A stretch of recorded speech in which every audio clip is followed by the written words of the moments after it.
ஸ்ரீவைகுண்டம் ரயில் நிலையத்தில் 2 நாட்களாக தவித்த 500க்கும் மேற்பட்ட பயணிகள் இன்று பத்திரமாக மீட்கப்பட்டனர். செய்தியாளர் மாணிக்கம் இணைப்பில் இருக்கிறார். மாணிக்கம், வணக்கம். 2 நாட்களாக தவித்த 500க்கும் மேற்பட்ட பயணிகள் பத்திரமாக மீட்கப்பட்டுள்ளனர். கூடுதல் விவரங்களை சொல்லுங்கள். வணக்கம். திருச்செந்தூரிலிருந்து கடந்த ஞாயிற்றுக்கிழமை, அதாவது 17ஆம் தேதி இரவு 8 மணிக்கு பிறகாக புறப்பட்ட திருச்செந்தூரிலிருந்து புறப்பட்ட செந்தூர் எக்ஸ்பிரஸ் ரயில் 9 மணி அளவில் ஸ்ரீவைகுண்டம் ரயில் நிலையத்தை வந்திருந்த போது கடுமையான மழையின் காரணமாக பல்வேறு இடங்களில் ரயில் தண்டவாளங்கள் துண்டிக்கப்பட்டிருப்பதாக சொல்லப்பட்டது. அதனை அடுத்து அந்த ரயில் அந்த பகுதி நிறுத்தப்பட்டிருந்தது. தொடர்ந்து மழை பெய்தனால் பெருவெள்ளம் சூழ்ந்ததனால் அந்த பகுதி முழுவதுமே தண்ணீரால் நிரம்பியிருந்தது. இதன் காரணமாக அந்த பகுதியிலே, அதாவது ஸ்ரீவைகுண்டம் பகுதியிலே செந்தூர் எக்ஸ்பிரஸ் ரயில் நிறுத்தப்பட்டது. அந்த ரயிலில் இருந்த 800 பயணிகள் அந்த பகுதிக்குள்ளாக சிக்கிக் கொண்ட நிலையில் அதில் 300 நபர்கள் முதல் கட்டமாக மாவட்ட நிர்வாகத்தினுடைய உதவியுடன் தற்போது மீட்டு அருகில் இருக்கக்கூடிய பள்ளிக்கூடத்தில் நிவாரண முகாம் போல அமைக்கப்பட்டு தங்க வைக்கப்பட்டிருந்தனர்.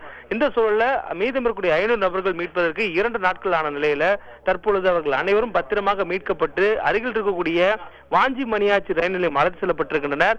அங்கிருந்து தற்பொழுது அவர்கள் சிறப்பு ரயில் மூலமாக செந்தூர் எக்ஸ்பிரஸ் பயணிக்கக்கூடிய வழியிலேயே வாஞ்சி மணியாச்சி ரயில் நிலையத்திலிருந்து சிறப்பு ரயில் பயணித்து அவர்கள் அனைவரும் இன்றைய தினம் சென்னைக்கு வருவதற்கு ஏற்பாடுகள் செய்யப்பட்டிருப்பதாக தெற்கு ரயில்வே அறிவித்திருந்தது. அதன் அடிப்படையில் அவர்கள் 13 பேருந்துகள் மூலமாக அழைத்து வரப்பட்டு தற்பொழுது வாஞ்சி மணியாச்சியில் ரயில் சிறப்பு ரயிலுக்காக அழைத்து வரப்பட்டிருக்கிறார். அந்த பகுதியில் அவர்களுக்காக சிறப்பு மருத்துவ முகாமும் அமைக்கப்பட்டிருக்கிறது. உணவுகள் வழங்கப்பட்ட பின்னர் அவர்கள் அனைவரும் சென்னைக்கு புறப்பட இருக்கின்றனர்.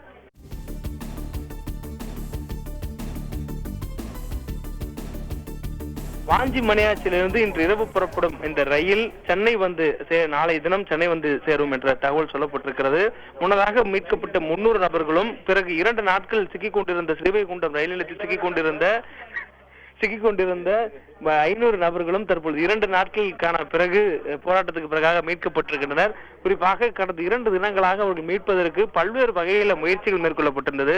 மாவட்ட நிர்வாகத்தின் உதவியுடன் முதல் 300 பேர்கள் மீட்கப்பட்ட நிலையில பிறகு பெய்த கடுமையான மழையின் காரணமாக ஸ்ரீவைகுண்டம் பகுதி முழுவதுமே வெள்ளத்தால் சூழ்ந்திருந்தது. குறிப்பாக தாமிரபரணி ஆற்றுக்கு அருகே இருக்கக்கூடிய ஸ்ரீவைகுண்டம் பகுதியில் வெள்ளப்பெருக்கின் காரணமாக அதிக அளவில் தண்ணீர் தேங்கியதால் தரை மார்க்கமாக ஸ்ரீவைகுண்டம் ரயில் நிலையத்தை சென்றடைய முடியாத சூழல் இருந்தது. இதன் காரணமாக மீதமிருந்த ரயிலில் 500 பயணிகளை மீட்பதற்கு மிகப்பெரிய ஒரு சவால் ஏற்பட்டது. இதனை அடுத்து அவர்கள் மீட்பதற்காக பிரத்யேகமாக ஹெலிகாப்டரானது வரவைக்கப்பட்டது. குறிப்பாக கோயம்புத்தூர் மாவட்டம் சூலூரில் இருந்து இந்திய விமானப்படையினுடைய ஹெலிகாப்டர் வரவழைக்கப்பட்டிருந்தது. ஆனால் மோசமான வானிலை காரணமாக ஸ்ரீவைகுண்டம் பகுதிக்குள்ளாக அந்த ஹெலிகாப்டர் பயணம் செய்வதில் சிக்கல் ஏற்பட்டது. இதனால் அவர்களை மீட்கக்கூடிய அந்த பணியில் மிகப்பெரிய ஒரு தோய்வு ஏற்பட்டது. இருந்த போதும் பல கட்ட முயற்சிகளுக்கு அடுத்து அவர்கள் தரைமார்க்கமாகவோ அல்லது வான்வெளியிலேயோ தொடர்பு கொள்ள வேண்டும் என்ற வகையில் முயற்சி செய்யப்பட்டது. இருந்த போதும் ரயிலை பின்னோக்கி, அதாவது மீண்டும் திருச்செந்தூர் நோக்கி வரவேற்பதற்கான வாய்ப்புகள் இருக்கிறதா என்பதையும் பார்த்த சூழல்ல நசரத் என்ற பகுதிகளில் வெள்ளப்பெருக்கின் காரணமாக ரயில்வே தண்டவாளங்கள் துண்டிக்கப்பட்டது.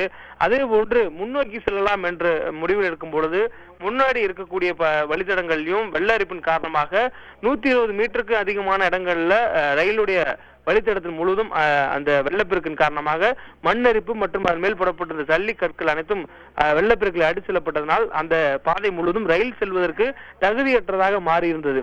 இந்த சூழலில் 2 புறங்களிலும் முன்னோ அல்லது பின்னோ செல்ல முடியாத அளவுல ஸ்ரீவைகுண்டம் ரயில் நிலையத்திலேயே சிக்கிக் கொண்ட அந்த ரயிலில் 500 பயணிகள் உணவு இன்றி, குடிநீர் இன்றி தத்தளித்து வந்தனர்.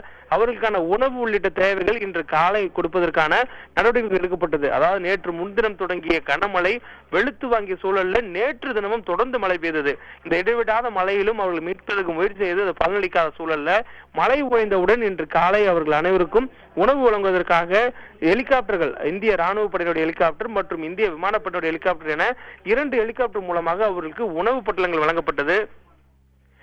அதே அவர்களுக்கு அந்த பிரெட் பாக்கெட்டுகள், அதே போன்று அவர்களுக்கு கூல்ட்ரிங்க்ஸ் பாக்கெட்டுகள், அவர்களுக்கு வேண்டிய குடிநீர் பொட்டலங்கள் என பொட்டலங்களாக அவர்களுக்கு உணவானது விநியோகிக்கப்பட்டது. குறிப்பாக ஸ்ரீவைகுண்டம் ரயில் நிலையத்தில் மேல் அந்த கட்டடத்தின் கூரையில் நிற்கக்கூடியவர்களுக்கு அந்த உணவு பொட்டலங்களானது கொடுக்கப்பட்டது. அதன் மூலமாக தொடர்ந்து அவர்கள் காலை 8 மணிக்குள்ளாக 2 நாட்கள் உணவின்றி தவித்த ரயில் பயணிகளுக்கு உணவுகள் வழங்கப்பட்டது. அதற்கு பிறகாக அவர்கள் மீட்பதற்கான நடவடிக்கைகளை தேசிய பேரிடர் மீட்பு படையினர் மூலமாக மேற்கொள்ளப்பட்டது. குறிப்பாக அந்த மீட்பு பணியின் பொழுது வெள்ள நீர் வடிய தொடங்கியதன் காரணமாக ஹெலிகாப்டருடைய உதவி இல்லாமலே மீட்கக்கூடிய பணிகளை தொடங்கியிருந்தனர்.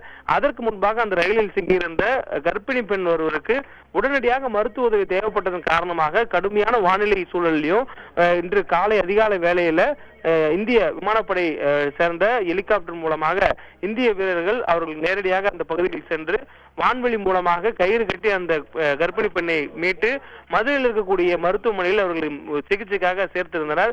இந்த சூழல்ல மற்றவர்களை மீட்பதற்குள்ளாக தண்ணீர் வடிய தொடங்கியதன் காரணமாக முழங்காலுக்கு கீழாக இருந்த தண்ணியிலும் தேசிய பேரிடர் மீட்பு படையினர் கயிறு கட்டி பத்திரமாக நடந்து வெளியே அழைத்து வந்தனர். மேலும் அந்த ஸ்ரீவைகுண்டம் ரயில் நிலையத்திலிருந்து வெள்ளூர் பகுதிக்கு 3 கிலோமீட்டர் தூரத்துக்கு அவர்கள் நடந்து அழைத்து வரப்பட்டனர். அவர்கள் அனைவரும் வாஞ்சிமணியாட்சிக்கு அழைத்து வரப்பட்டு அவர்களுக்கு மருத்துவ சிகிச்சை வழங்கப்பட்டு உணவு வழங்கப்பட்டு தற்போது சிறப்பு ரயில் மூலமாக செந்தூர் ரயில் பயணிக்கக்கூடிய அதே வழித்தடத்தில் இன்று இரவு புறப்பட்டு சென்னை வர இருக்கிறார்கள். அந்த காட்சியை நாம் பார்த்துட்டு வருகிறோம்.